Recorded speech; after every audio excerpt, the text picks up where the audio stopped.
नमस्कार। Online class में आप सभी का स्वागत है।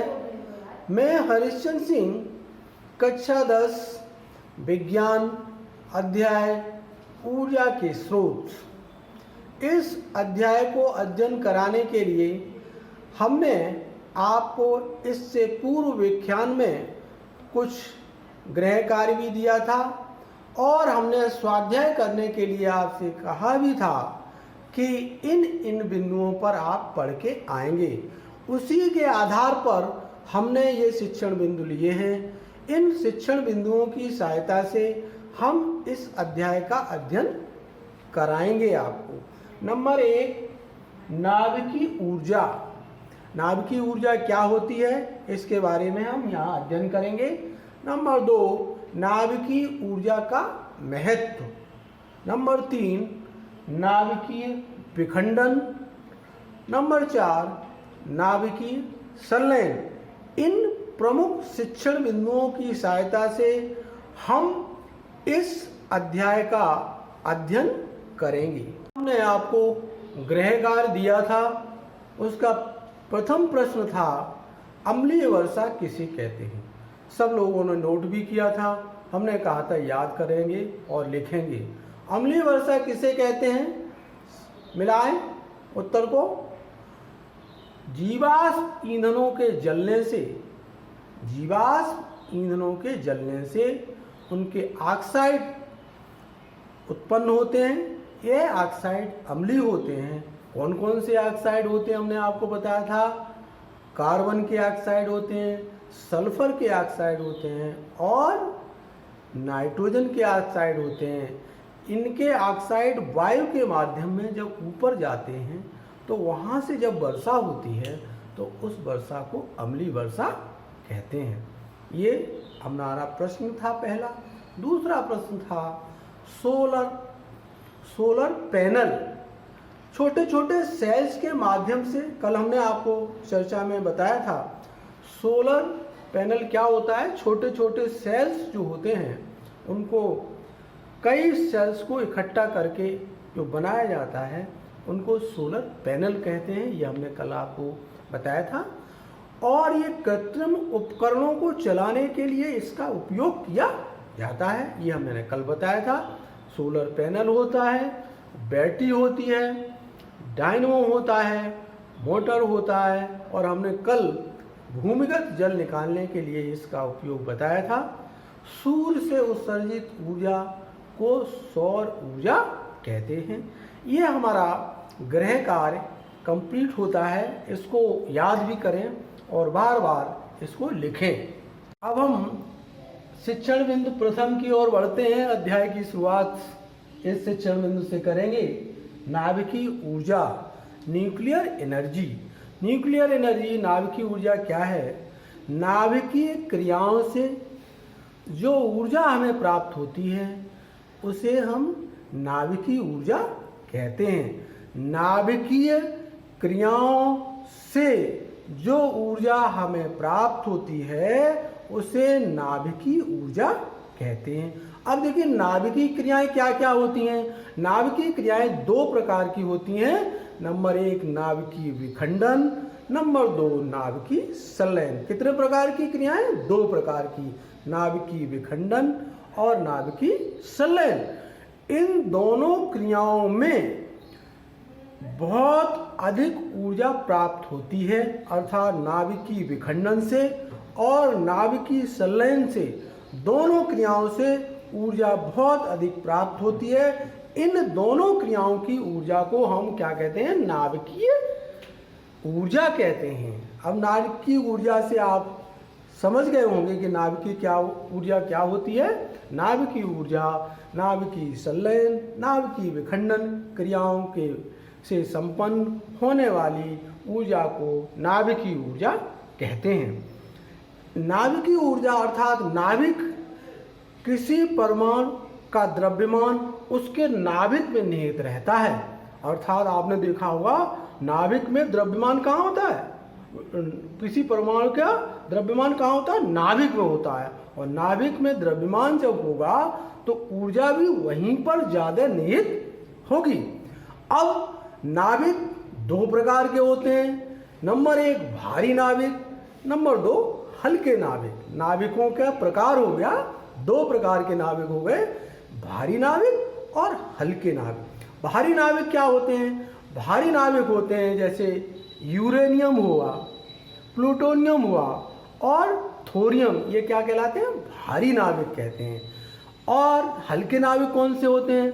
हल्के नाभिक होते हैं बेरियम है, क्रिप्टॉन है, ये सब हल्के नाभिक होते हैं।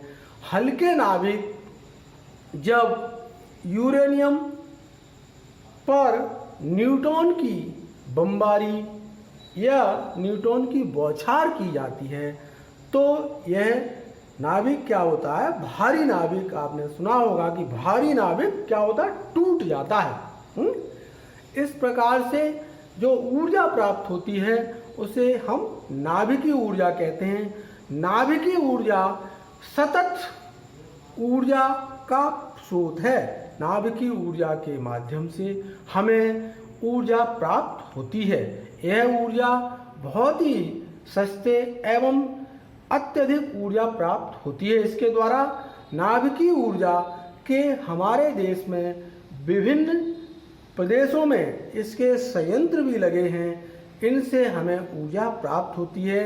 जैसे गुजरात में संयंत्र लगा हुआ है, महाराष्ट्र में लगा हुआ है, राजस्थान में संयंत्र लगा हुआ है। हमारे प्रदेश में एक नरौरा एक स्थान है जहाँ पर ऊर्जा का संयंत्र लगा हुआ है, उससे नाभिकीय ऊर्जा हमें प्राप्त हो रही है।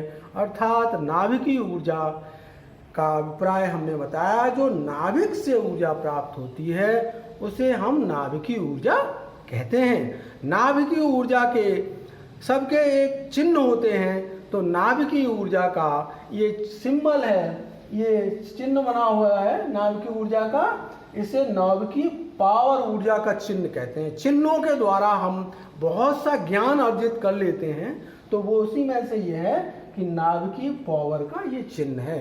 चिन्ह के द्वारा हम ऊर्जा का ज्ञान भी कर सकते हैं। ये नाभिकीय एनर्जी का चिन्ह है। अर्थात बम जो बनते हैं, हाइड्रोजन बम और बम जो बनते हैं, इन्हीं नाभिकीय क्रियाओं के द्वारा ये बनाए जाते हैं। अर्थात नाभिकीय क्रियाओं के द्वारा हमें जो ऊर्जा प्राप्त होती है उसे नाभिकीय ऊर्जा कहते हैं। अगला शिक्षण बिंदु नाभिकीय ऊर्जा का महत्व। जैसा कि आपने देखा कि नाभिकीय ऊर्जा क्या होती है, उसी के संदर्भ में नाभिकीय ऊर्जा का महत्व क्या है दैनिक जीवन में। नाभिकीय ऊर्जा का महत्व है, नाभिकीय विखंडन के पश्चात अपार ऊर्जा प्राप्त होती है। उस अपार ऊर्जा को वाष्प में यदि बदल लिया जाए तो उससे वाष्प से विद्युत ऊर्जा प्राप्त हो सकती है। इसका एक महत्व है। नंबर 2, नाभिकीय ऊर्जा प्रदूषण को कम से कम फैलने देती है।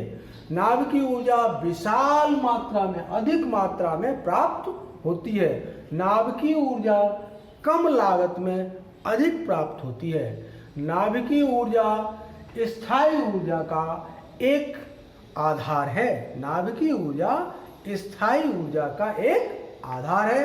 इस प्रकार से नाभिकीय ऊर्जा का महत्व बहुत अधिक बढ़ जाता है। हम नाभिकीय ऊर्जा के महत्व को जानने के लिए इन सभी नाभिकीय विखंडन और नाभिकीय संलयन की प्रक्रिया को समझना अति आवश्यक है।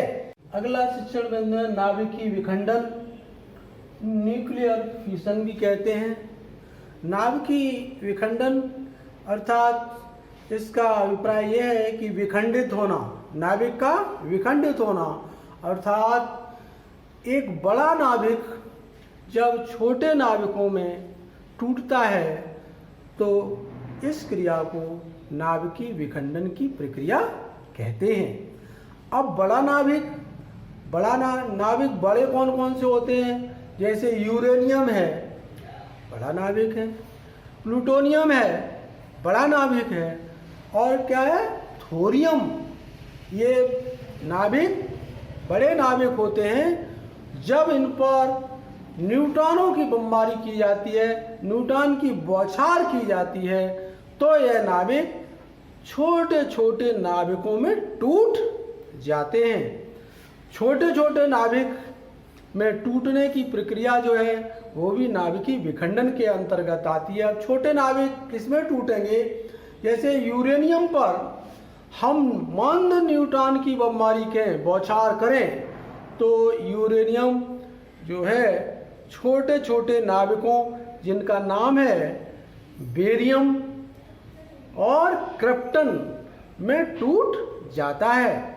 टूटने के साथ साथ हमने पहले भी बताया था इसको टूटने से बहुत अधिक मात्रा में ऊर्जा विमुक्त होती है।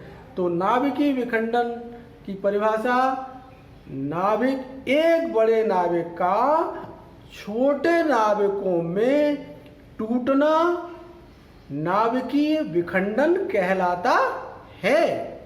समझ गए होंगे आप। अब यूरेनियम क्या? यूरेनियम के दो समस्थानिक होते हैं।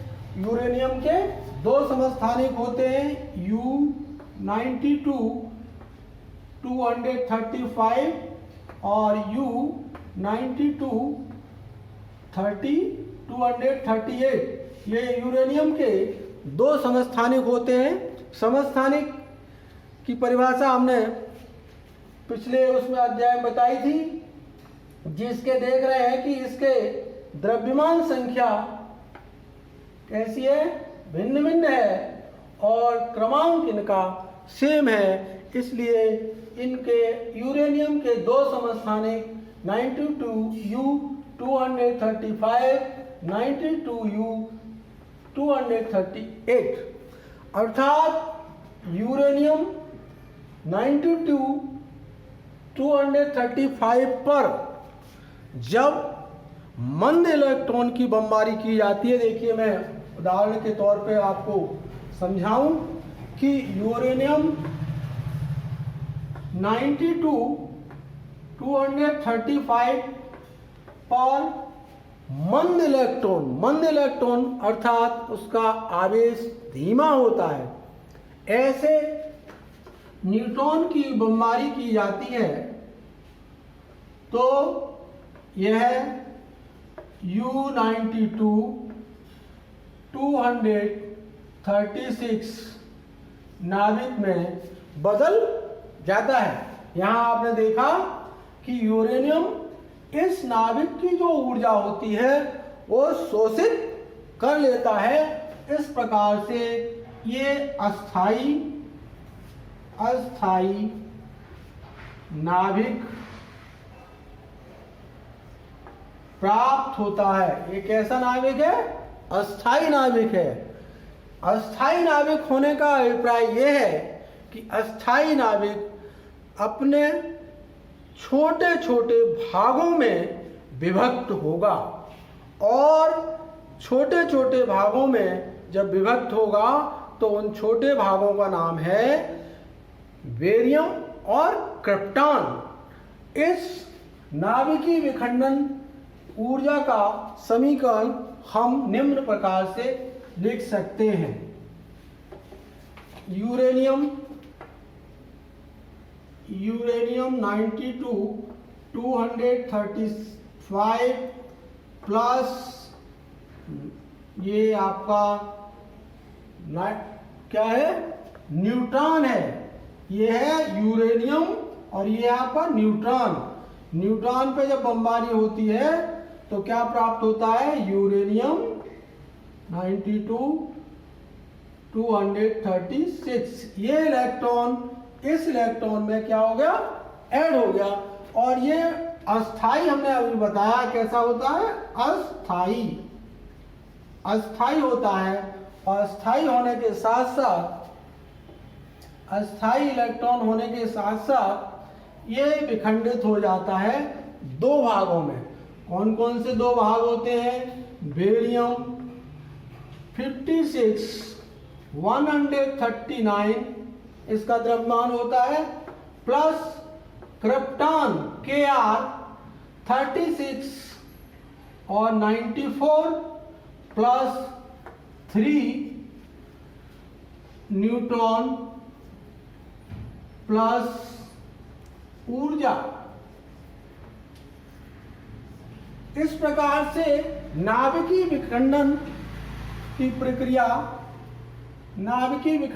प्रक्रिया के अंतर्गत ये समीकरण प्राप्त होता है।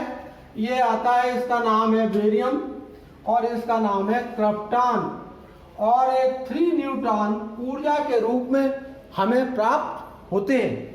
अर्थात यहाँ पर जो ऊर्जा है वो और अधिक प्राप्त होती है, इसलिए यहाँ पर ऊर्जा की मात्रा बढ़ जाती है। अब हम यहाँ पे देखें कि यहाँ पर द्रव्यमान 236 है और यहाँ पर द्रव्यमान, इसकी संख्या में अंतर आता है, द्रव्यमान संख्या में अंतर आता है। इस द्रव्यमान संख्या में अंतर जो आता है, एक वैज्ञानिक हुए आइंस्टीन, उन आइंस्टीन ने ये बताया कि इसमें द्रव्यमान संख्या में जब अंतर आ जाता है, भार में जब अंतर आ जाता है, तो उन्होंने एक समीकरण दिया, आइंस्टीन का समीकरण E mc²। ये जो द्रव्यमान संख्या में अंतर आता है वो m के द्वारा प्रदर्शित किया जाएगा, अर्थात m डेल्टा m, अर्थात m2 माइनस m1।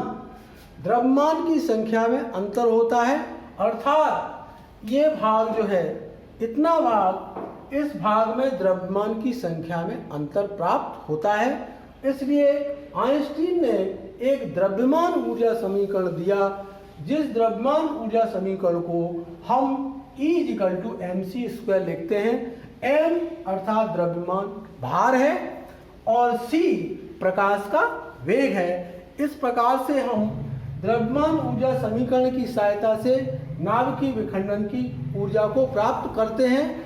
इस प्रकार से हमने देखा कि यहाँ पर बेरियम का जो क्रमांक है 56 प्राप्त होता है और इसका भार, ये भार कहलाता है, इसका भार 139 है।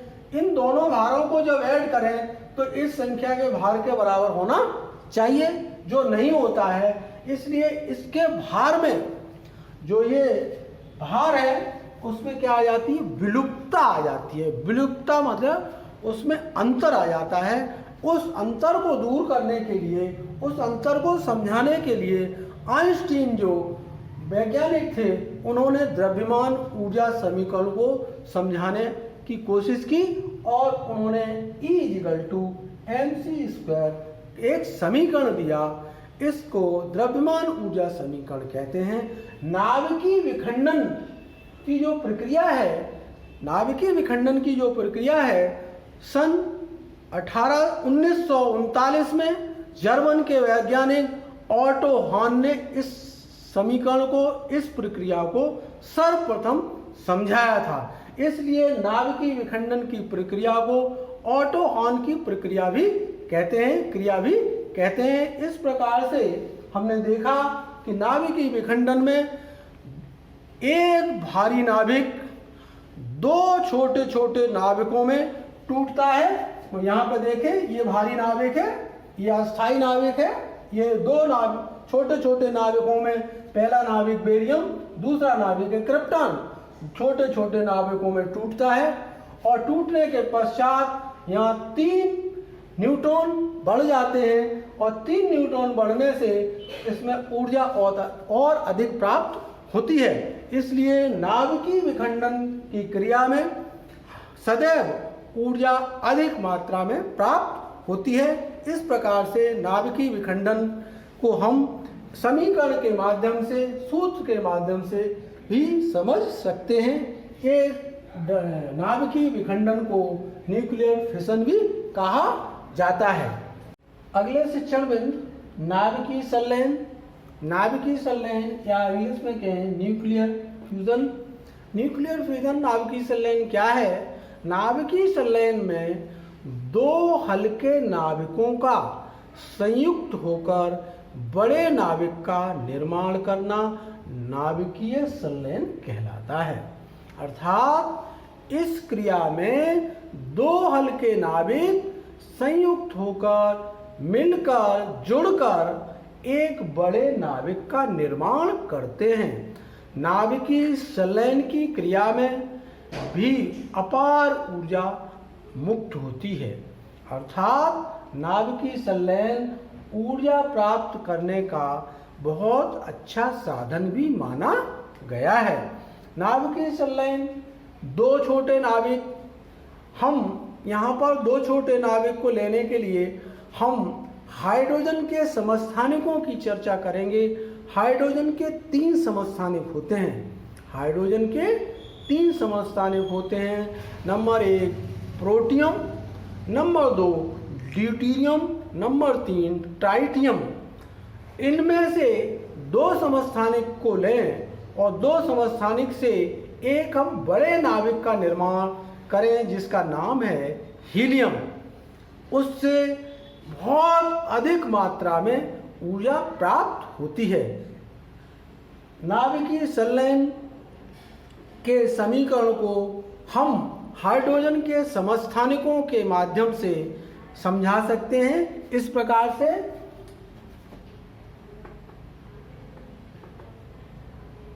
हाइड्रोजन के समस्थानिक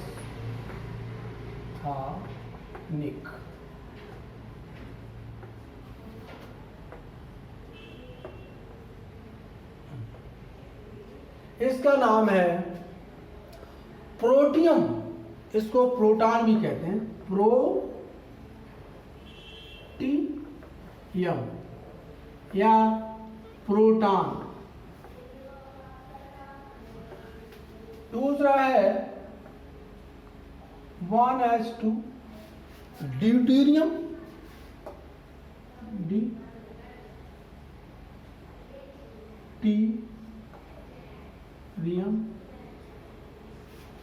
ड्यूटेरियम। तीसरा है 1s3 ट्राइटियम।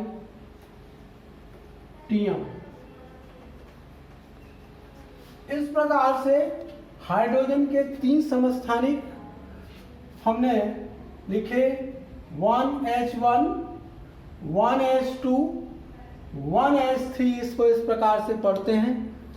ऊपर इनका द्रव्यमान होता है और नीचे इनका क्रमांक होता है। समस्थानिक की परिभाषा भी यही है कि जिनके क्रमांक समान हो वो समस्थानिक कहलाते हैं। अब हम यहाँ पर 2 ड्यूटेरियम नाभिक लेंगे। 1s2 plus 1s2 is equal to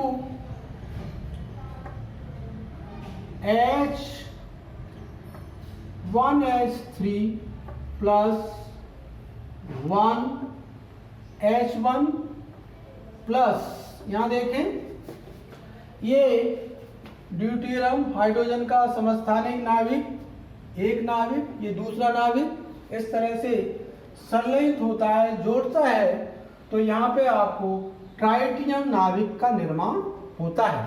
tritium नाभिक का निर्माण होता है और प्रोटियम नाभिक ये रहता है। ये प्रोटियम नाभिक है।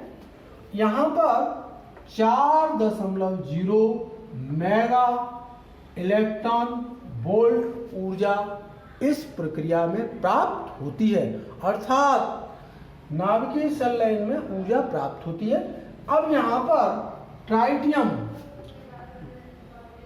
1s3 plus deuterium 1s2 is equal to 1,2 plus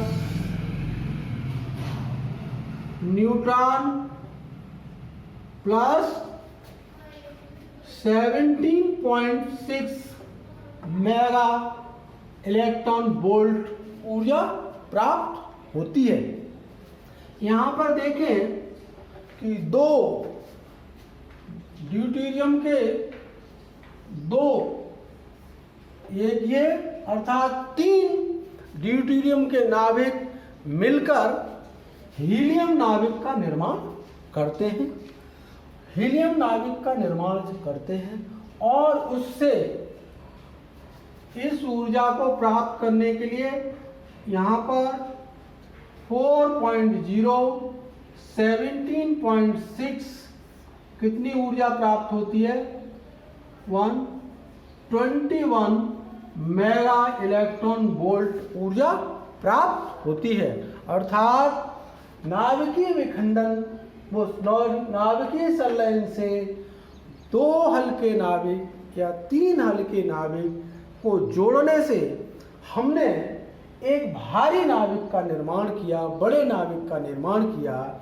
उसका नाम है हीलियम और इसमें न्यूट्रॉन के साथ साथ बहुत अपार ऊर्जा प्राप्त होती है। इस प्रकार से हम ये कह सकते हैं कि नाभिकीय संलयन के द्वारा ऊर्जा अधिक प्राप्त होती है।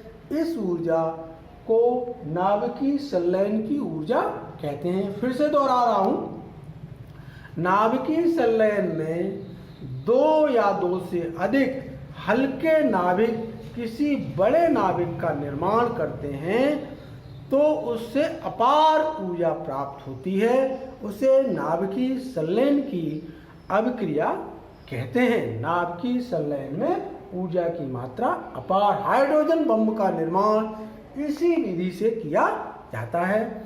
हाइड्रोजन के समस्थानिकों के आधार पर हमने ड्यूटेरियम के 3 नाभिकों को लेकर एक बड़े नाभिक हीलियम का निर्माण किया है। इस प्रकार से नाभिकीय संलयन की क्रिया में अपार ऊर्जा प्राप्त होती है, जिसे नाभिकीय ऊर्जा कहते हैं। अगले बिंदु की ओर चलते हैं।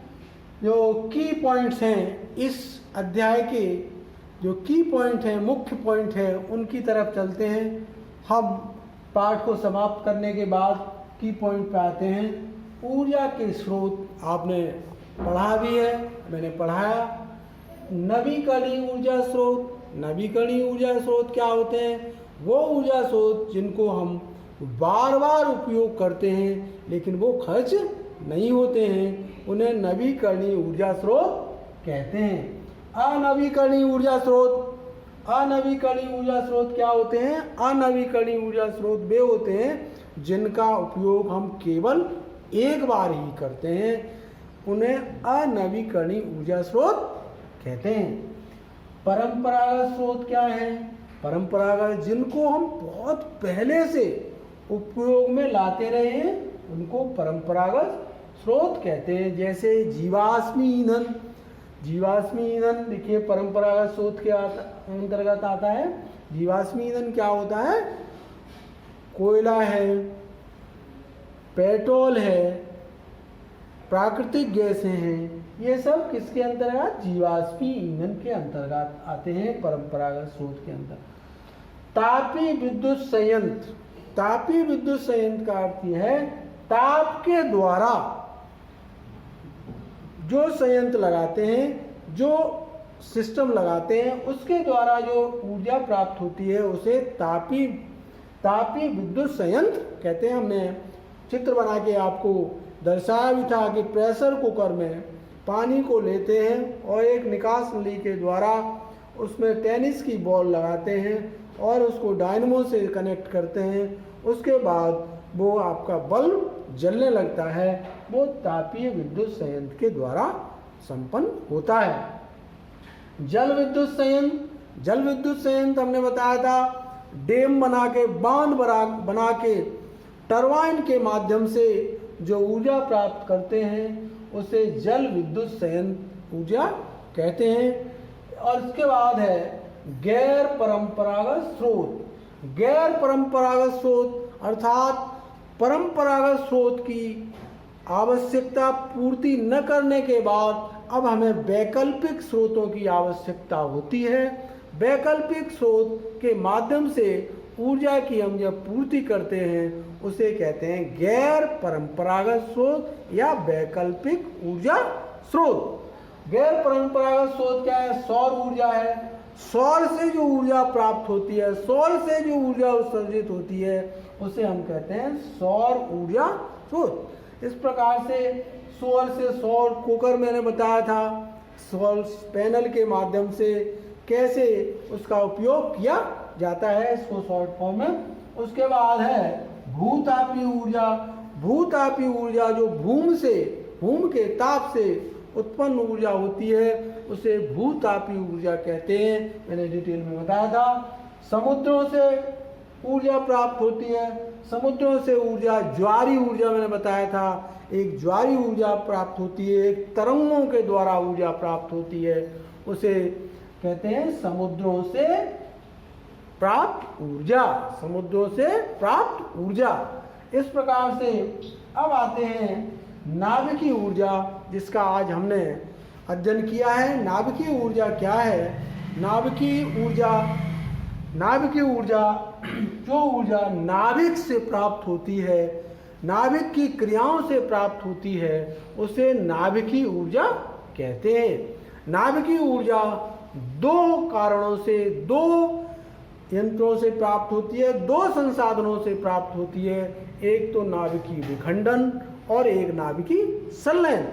नाभिकीय संलयन और नाभिकीय विखंडन के द्वारा जो ऊर्जा प्राप्त होती है, उसे हम नाभिकीय ऊर्जा कहते हैं। आज इसकी महती आवश्यकता है, इसलिए नाभिकीय ऊर्जा इसका बहुत अच्छा स्रोत है, ऊर्जा का सबसे अच्छा, सबसे सस्ता स्रोत है। यह स्रोत सबसे आसान स्रोत है। नाभिकीय विखंडन से ऊर्जा जो प्राप्त होती है विद्युत के द्वारा, विद्युत उसको जल वाष्प बना के विद्युत ऊर्जा प्राप्त करते हैं, वो नाभिकीय संलयन और नाभिकीय विखंडन के द्वारा बम का, हाइड्रोजन बम का निर्माण इसी ऊर्जा के तहत किया जाता है। तो इस तरह से आपके इस अध्याय के शिक्षण बिंदु के बाद ये की पॉइंट्स हुए, इन की पॉइंट्सों को आप ध्यानपूर्वक पढ़ें। आज के इस अध्याय का होमवर्क जो आज हमने शिक्षण कार्य किया है, उसका होमवर्क है नाभिकीय ऊर्जा किसे कहते हैं। प्रश्न A1 है कि नाभिकीय ऊर्जा किसे कहते हैं। प्रश्न नंबर 2, नाभिकीय ऊर्जा कितने प्रकार की होती है, नाम लिखकर समझाइए। नंबर आगे, नाभिकीय ऊर्जा का क्या महत्व है। ये आज के होमवर्क हैं, इनको आप नोट कर लें और इनको याद करें। ये अध्याय यहीं पर समाप्त होता है। नमस्कार।